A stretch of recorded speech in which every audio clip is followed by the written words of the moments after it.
அல்லாஹ்வுடைய நல்லடியார்களே, அல்லாஹ்வுடைய தூதர் ஸல்லல்லாஹு அலைஹி வஸல்லம் சொன்னார்கள், மறுமை நாளிலே ஒரு மனிதர்கள் வருவார்கள். எப்படி வருவார்கள் தெரியுமா? எங்கள் எல்லோருக்கும் பயம் வருகிற விதத்திலே இருக்கிறது இந்த ஹதீஸ். அல்லாஹ்வுடைய நல்லடியார்களே, திகாமா என்று ஒரு மலை இருக்கிறது. மக்காவிலிருந்து மதீனாவுக்கு போகிற வழியிலே பெரிய ஒரு மலை தொடர், இந்த திகாமா மலை தொடர். ரசூலுல்லாஹ் சொன்னார்கள் அந்த மக்களுக்கு வழங்கி கொடுத்து, திகாமா மலை தொடர் அளவுக்கு நன்மையோடு ஒருவர் வருவார். அல்லாஹ்வுடைய நல்லடியார்களை நான் சொல்லுகிற நேரம் தயவு கூர்ந்து சொல்லுகிறேன், இது நானாக இருந்தால் என்று எண்ணிக்கொண்டு கேளுங்கள். அல்லாஹ்விடம் பாதுகாப்பு தேடுங்கள். அல்லாஹ்வுடைய நல்லடியார்களே, அல்லாஹ் என்னையும் உங்களையும் பாதுகாக்கணும். ஏன் சொல்கிறேன் தெரியுமா? தொழாதவர்களை பற்றி பேச வேண்டிய தேவையில்லை. அல்லாஹும் அவர்களுக்கும் நோன்பு பிடிக்காதவர்களை பற்றி பேசி வேலை இல்லை. அல்லாஹும் அவர்களும் பார்த்துக் கொள்வார்கள். இது யாரு தெரியுமா? அல்லாஹ்வுடைய நல்லடியார்களே, திகாமா மலை தொடர் அளவுக்கு நன்மையோடு வருவார்களாம் ஒரு கூட்டம். அல்லாஹ்வுடைய தூதர் சொன்னார்கள், அவ்வளவு நன்மை. திகாமா மலை என்றால் பெரிய மலை, எவ்வளவு நன்மை வைத்திருப்பார்கள். கொஞ்ச நஞ்சமா, 1000 2000 அந்த நேரத்தில் அல்லாஹ்வுடைய முன்னாடி வந்த உடனே அல்லாஹ் மறுபேச்சுக்கு இடம் வைக்காமல் அப்பா அம்மன்சூரா அந்த அவ்வளவு நன்மையும் துண்டு தூளாக்கி தூசாக்கி பறக்க விட்டு விடுவானாம் அல்லாஹ் ரப்பல் ஆலமீன். அவன் நீதமானவன் அல்லாஹ்வுடைய நல்லடியார்களே, அவன் நேர்மையானவன் அல்லாஹ்வுடைய நல்லடியார்களே. அவன் தனக்கே நீதத்தையும் நியாயத்தையும் நேர்மையும் கடமையாக்கி கொண்டவன். அந்த ரப்பல் ஆலமீன் ஒருபோதும் அநீதி செய்ய மாட்டான், ஒருபோதும் அநீதி செய்ய மாட்டான்.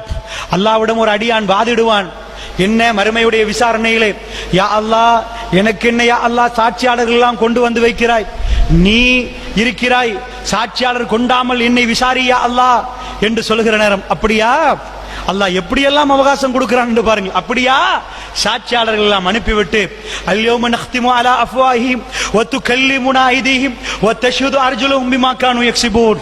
அவருடைய வாய்க்கு முசீலை கொடுத்து விட்டு கை பேச ஆரம்பிக்கும். ஒரு நாக்குத்தான் பிறண்டு பிறண்டு பேசும். கை பேசுங்கள் என்று அல்லாஹ் சொல்லுவான். சூரா யாசின்ல அல்லாஹ் சொல்கிறான், அல்யௌம நக்திமு அலா அஃப்வாஹிஹிம் வ துகல்லிமுனா ஐதீஹிம். கரங்கள் எல்லாம் பேசும், யா அல்லாஹ் நான் அந்த பெண்ணை பிடித்தேன். அவருடைய நாக்குக்கு அல்லாஹ் சீல் வைத்து விட்டு வ தஷ்ஹது அர்ஜுலுஹும், அவருடைய கால்கள் சாட்சி சொல்லும், நான் போனேன் யா அல்லாஹ், அந்த அநியாயமான வியாபாரத்துக்கு இந்த காலால் தான் போனேன் யா அல்லாஹ் என்று சொல்லும். அல்லாஹ் ரப்பல் ஆலமீன் அப்படி விசாரிப்பான் என்றார்கள். மறுமை என்பது அல்லாஹ்வுடைய நல்லடியார்களே, நீங்கள் சாதாரண ஒன்று நினைக்கிறீர்களா? அல்லாஹ் ரப்பல் ஆலமீன் சூரியனை கொண்டு வந்து நிப்பாட்டப்படுகிற நேரம் ரசூலுல்லாஹ் சொன்னார்கள், ஒரு சிலருக்கு கணுக்கால் அளவுக்கு, ஒரு சிலருக்கு முட்டை அளவுக்கு, ஒரு சிலருக்கு வாய் அளவுக்கு என்று வாயை பிடித்து காட்டினார்கள். இந்த வாய் அளவுக்கு கால் அளவுக்கு என்றார்கள். அவ்வளவு வேர்வையில் மூழ்கி கொண்டிருக்கிற நேரம் அல்லாஹ்வுடைய சன்னிதானத்தில் விசாரணை நடக்கும் என்றார்கள். அல்லாஹ்வுடைய நல்லடியார்களை சஹாபாக்கள் பயந்து போனார்கள். எங்களுக்கு எல்லாம் அந்த பயம் உருவாகிறதா? அல்லாஹ்வுடைய நல்லடியார்களே, அதனால் நன்றாக புரிந்து கொள்ளுங்கள். அந்த விசாரணை நடக்கிற நேரம் அப்படி ஒரு கூட்டம் வருவார்கள், திகாமா மலை தொடர் அளவுக்கு நன்மை. அந்த நேரத்தில் சஹாபாக்கள் அசந்து விட்டார்கள். யார் ரசூலல்லாஹ், அவர்கள் யார், அவருடைய பண்புகள் என்ன, எங்களுக்கு கொஞ்சம் சொல்லுங்கள் என்று யார் ரசூலல்லாஹ் ஏன் கேட்டார்கள். நாமெல்லாம் இப்படி அதி சொன்னால் பண்புகள் என்ன என்ன அவருடைய அடையாளங்கள் கேட்போமா? நாங்க இல்லப்பா, அதெல்லாம் நாங்க இல்ல, நாங்க பெரிய பிரச்சாரகர்கள், நாங்க பெரிய தியாகிகள், எங்கள் அது வருமா என்ன கேட்டார்கள். உயிர் கொடுத்த தியாகி, உயிரை திறப்பதற்கு தயாரான தியாகிகள், தன்னுடைய பிள்ளைகளை இழந்தவர்கள், தன்னுடைய தகப்பனை இழந்தவர்கள், ஒட்டுமொத்த சொத்தையும் மக்காவில விட்டு ஒரே ஒரு ஆடையோடு மதீனாவுக்கு வந்தவர்கள், எந்த பொருளாதாரத்தையும் விரும்பாதவர்கள், இந்த உலகத்தில் ரப்புல் ஆலமீனுக்காக வேண்டி எல்லாத்தையும் திறந்து கொடுத்தவர்கள். அவர்கள் கேட்டார்கள் அல்லாஹ்வுடைய தூதரிடம், யா ரசூலல்லாஹ், அவருடைய பண்புகள் என்ன யா ரசூலல்லாஹ், அவருடைய அடையாளங்கள் என்ன யா ரசூலல்லாஹ், அவையெல்லாம் எங்களுக்கு சொல்லித் தாருங்களேன், அதில் இருந்து நாம் பாதுகாப்பு பெறுவதற்கு யா ரசூலல்லாஹ். அல்லாஹ்வுடைய தூதர் என்ன சொன்னார்கள்? இன்னஹும் பிஹ்வானிக்கும், மக்களே அவர் உங்களுடைய சகோதரர்கள் என்றார்கள். அவர்கள் வேற யாரும் இல்லை, உங்களுடைய சகோதரர்கள். இன்னஹும் பிஜில்தித்துக்கும், அவருடைய தோல் என்ன தோல் தெரியுமா? எவ்வளவு தெளிவான விளக்கம் பாருங்கள். அவர்கள் யார் தெரியுமா? உங்கள் சகோதரர்கள் என்றார்கள். அப்படினால் யார்? சகோதரர்களே நீங்கள் பாருங்கள், அவர்கள் உங்களுடைய சகோதரர்கள். இன்னஹும் பிஜில்தித்துக்கும், உங்களுக்கு அரபி தோல் இருக்கிறதா? அதே அரபி தோளில் உள்ளவர்கள் அல்லது உங்களுடைய தோல் உள்ளவர்கள். ரசூலுல்லாஹ் என்ன சொன்னார்கள்? உங்களுக்கு என்ன தோல் இருக்கிறதோ, தோளில் வெறுப்பு, வெள்ளை, கருப்பு, சோப்பு என்று பிரித்துக் கொள்வார்கள். உங்களுக்கு என்ன தோலோ அதே தோல். யஹுஸூன பில்லைலி கமா தஹுதூன, இரவையெல்லாம் நீங்கள் எப்படி தொழுவீர்களோ அப்படி அவர்கள் இரவெல்லாம் தொழுதவர்கள் அல்லாஹ்வுடைய நல்லடியார்களே. இந்த ஹதீஸ் என்னையும் உங்களையும் அதிகம் அதிகம் பயமுறுத்துகிறது, என்னையும் உங்களையும் அதிகம் அதிகம் பயமுறுத்துகிறது. அல்லாஹ்வுடைய நல்லடியார்களே, இரவை நீங்கள் எப்படி எடுப்பீர்களோ அதே போன்று இரவை எடுத்தவர்கள் சஹாபாக்கள் இரவை எடுத்தது போன்று எனக்கு எடுக்கலாமா, உங்களுக்கு எடுக்கலாமா? இறைவனோடு கொஞ்சம் குழாவிக் கொண்டே இருப்பார்களே, ரஹ்மான் என்னை பார்க்கிறான் என்ற உணர்வோடு முஹ்சின்களாக நின்று கொண்டு அல்லாஹ்விடம் தேம்பி தேம்பி அழுது அழுது ஓதுவார்களே. அல்லாஹ்வுடைய நல்லடியார்களே, அந்த பாலைவனத்தில் உள்ள உணர்வு என்ன, உணர்வு என்ன? தொழ முடியாவிட்டால் உட்கார்ந்து கொண்டு அவர்கள் அல்லாஹ்விடம் நெருங்குவதற்கு எவ்வளவெல்லாம் நெருங்கினார்கள், எப்படியெல்லாம் ரசூலுல்லாஹ் நெருங்கினார்கள். அதனால் யஹுஸூன பில்லைல் கமா தஹுதூன, நீங்கள் எப்படி இரவை எடுப்பீர்களோ அப்படி இரவெல்லாம் அவர்கள் விழித்து தொழுதவர்கள். இரவை விழித்து தொழுதால் எப்படிப்பட்ட நன்மை, எப்படிப்பட்ட நன்மை!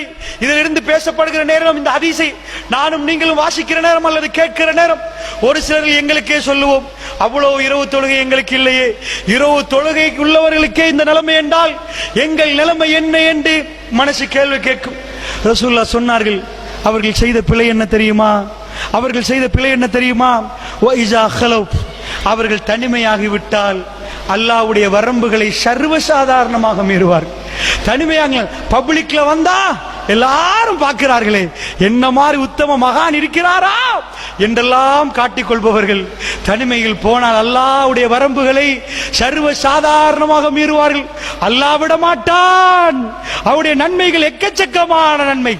மக்களோட மக்களாக சேர்ந்து தொழுதிருப்பார்கள், மக்களோட மக்களாக சேர்ந்து நோன்பு பிடித்திருப்பார்கள், எல்லாம் செய்தவர்கள். தனிமை என்று யாருமே இல்லாத இடங்கள் கிடைக்கிற நேரம் அவர்கள் அல்லாஹ்வுடைய வரம்புகளை மீறி இருப்பார்கள். அல்லாஹ்வுடைய நல்லடியார்கள் அப்படியெல்லாம் மீறினால் அல்லாஹ்விடம் பாவ மன்னிப்பு கேளுங்கள், அல்லாஹ்விடம் மன்னிப்பு கேளுங்கள். அல்லாஹ் உங்களை மன்னித்தால் அந்த நிலைமை இல்லை. அல்லாஹ்வுடைய நல்லடியார்களே, தவறாக புரிந்து கொள்ளக்கூடாது. அல்லாஹ் ரப்புல் ஆலமீன் திருக்குர்ஆனில் சொல்லி காட்டுகிறான், والذين إذا فعلوا فاحشة أو ظلموا أنفسهم ذكروا الله واستغفروا لذنوبهم ومن يغفر الذنوب إلا الله. الله கேட்கிறான், والذين إذا فعلوا فاحشة, யாராவது ஒரு மானக்கேடான காரியத்தில் ஈடுபட்டு, யார் அவர்? முத்தகீன் அல்லாஹ் சொல்கிறார். முத்தகீன்களை பற்றி சொல்கிற நேரம் அந்த முத்தகீன் மானக்கேடான காரியத்தில் ஈடுபட்டு அல்லாஹ்வை ஞாபகப்படுத்தி அல்லாஹ்விடம் பாவ மன்னிப்பு கேட்டு அல்லாஹ் மன்னிப்பு கொடுத்தால் ومن يغفر الذنوب إلا الله, அல்லாஹ்வை விட யாரப்பா மன்னிப்பு கொடுப்பதுன்னு அல்லாஹ் கேட்கிறான். அவர்களை அல்லாஹ் சொர்க்கத்துக்கு அனுப்புவான் என்கிறான். அதனால் தப்பித்தவரையாவது ஒரு இரவிலே உட்கார்ந்து தப்பான படங்களை பார்த்திருந்தால் தேம்பி தேம்பி அழுதாவது அல்லாஹ்விடம் மன்னிப்பு கேளுங்கள். அல்லாஹ்வுடைய நல்லடியார்களே, தஹஜ்ஜுதிலே வைத்து திருக்குர்ஆனோட உட்கார்ந்து அல்லாஹ்விடம் நெருங்கி யாரும் தெரியாத நேரம் தேம்பி தேம்பி அழுது அழுது அல்லாஹ்விடம் கேளுங்கள். அல்லாஹ் ரப்புல் ஆலமீன் அல்லாஹ் என்ன சொல்கிறான் தெரியுமா? வஹஷிய ரஹ்மான் பில் கைபி, யாரு மறைந்து அல்லாஹ்வை பயப்படுகிறார்கள் அவர்களுக்கு சொர்க்கம் உண்டு. அதாவது கண்கள் மடிந்து கொண்டு காலியன், ஒரு அடியான் தனிமையாக இருந்து கொண்டு அல்லாஹ்வை நினைக்கிறான், அவனுக்கு அல்லாஹ் மறுமையிலே என்ன கொடுப்பானாம்? என்ன கொடுப்பான்? அல்லாஹ்வுடைய நல்லடியார்களே நிழல் கொடுப்பான். அப்படி என்றால் இந்த இரவுகள் எல்லாம் யாருக்குமே தெரியாம தனிமையில் ஒதுங்கி விடுங்க. செஞ்ச பாவங்களை எல்லாம் முன்னாடி வைங்க, யாருக்கும் தெரிய வேண்டாம், உங்கள் மனைவிக்கும் தெரிய வேண்டாம்.